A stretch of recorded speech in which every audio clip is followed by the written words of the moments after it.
Hello and welcome to Theatre News. I'm Barry Robertson. Let's jump in with today's news. Today's date is the 26th of August. Here's your top 3 updates. So, first of all, the Bristol Hippodrome has apologised and backpedalled on an advert calling for performers to volunteer at its newly reopened piano bar, according to the Stage newspaper.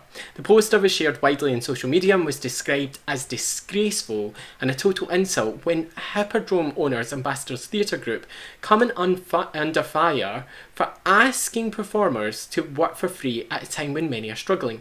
The theatre's piano bar opened last week for the first time since March, and the advert, which ATG said has been shared prematurely, asking for volunteers to perform at its prestigious venue. It was addressed to singers, musicians, comedians, ventriloquists and magicians, and also featured ATG's The Show Will Go On slogan, which calls for support the British theatre as it returned following COVID-19. Next up, we have the latest news from theatre producers. So, again, coming from the Stage newspaper, producers are warning that their inability to ensure shows against cancellation due to the coronavirus is fast becoming the biggest obstacle to theatre's recovery.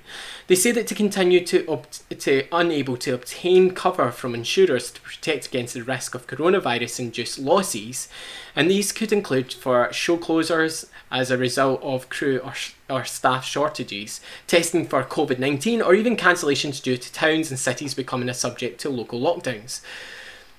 This is a major problem, according to producer Edward Snape. The current situation will stop work happening in the first place because producers will not be able to proceed with planned projection without insurance. Without it, we cannot restart. And lastly, let's go over to Northern Ireland. So the arts sector in Northern Ireland will face losses of about 23 million by the end of this year as a result of the pandemic. The leader of its Arts Council has warned, as she calls for funding parity with other parts of the UK and Ireland. Despite facilitating innovative projects to keep COVID audiences engaged during the time, the sector has been dismantled by COVID-19. Roisin, the Arts Council of Northern Ireland's chief executive, has said. Actual losses within the arts already total 11.6 million, accumulated over the past 6 months alone.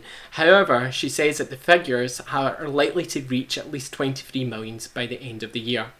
And that is your top 3 stories for today. Have a great day, guys.